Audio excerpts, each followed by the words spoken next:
Megastar చిరంజీవికి publicity కావాలా?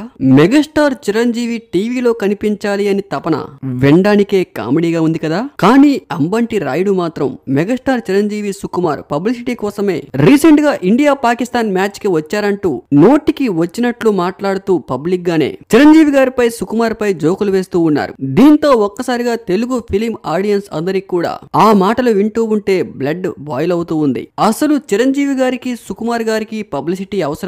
వాళ్ళు మ్యాచ్ కు వస్తే వాళ్ళ వల్ల మ్యాచ్ కి పబ్లిసిటీ వస్తుందా, మ్యాచ్ వల్ల వాళ్ళకి పబ్లిసిటీ వస్తుందా? తెలుగులో వాళ్ళు వస్తే మ్యాచ్ కి వాళ్ళ వల్లే మ్యాచ్ కి పబ్లిసిటీ వస్తుంది. అలాంటిది వాళ్ళే పబ్లిసిటీ కోసం మ్యాచ్ కి వచ్చారంటూ అంబంటి రాయుడు పబ్లిక్ గానే స్టేట్మెంట్ ఇస్తూ కామెడీ చేస్తూ వెకిలిగా నవ్వుతూ అక్కడ కామెంట్ చేయడంపై టీవీలో చూస్తున్న ఆడియన్స్ అందరికి కూడా ఒక్కసారిగా బ్లడ్ బాయిల్ అయిపోయింది. వివరాల్లోకి వెళ్తే రీసెంట్ గా ఇండియా పాకిస్తాన్ మ్యాచ్ లో ఇండియా పాకిస్తాన్ ని చిత్తుగా ఓడించి దుబాయ్ లో జరిగిన ఈ మ్యాచ్ చూడడానికి చాలా మంది కళాకారులు ఈ మ్యాచ్ కు విచ్చేశారు. పెద్ద పెద్ద పారిశ్రామికవేత్తలు, సినీ ప్రముఖులు వాళ్ళ హ్యాపీనెస్ కోసం ఈ మ్యాచ్ కు విచ్చేశారు. అందులో భాగంగా మెగాస్టార్ చిరంజీవి సుకుమార్ కూడా ఈ మ్యాచ్ కు విచ్చేశారు. కానీ వీళ్ళ గురించి మాజీ క్రికెటర్ అంబంటి రాయుడు అంత చీప్ గా మాట్లాడడం, కేవలం పబ్లిసిటీ కోసం మాత్రమే చిరంజీవి గారు సుకుమార్ గారు మ్యాచ్ కి వచ్చారు అని అనడం, అది కూడా కొన్ని కోట్ల మంది చూస్తున్న టీవీల్లో పబ్లిక్ గా స్టేట్మెంట్ ఇవ్వడం ఎంతవరకు కరెక్ట్? ముఖ్యంగా మెగా ఫ్యాన్స్ అంబంటి రాయుడిని విపరీతంగా ట్రోల్ చేస్తూ ఉన్నారు. వైసీపీ పార్టీపై ఉన్న ప్రేమతో కావాలనే అంబంటి రాయుడు మెగాస్టార్ చిరంజీవిపై ఇలా కామెంట్లు చేశారంటూ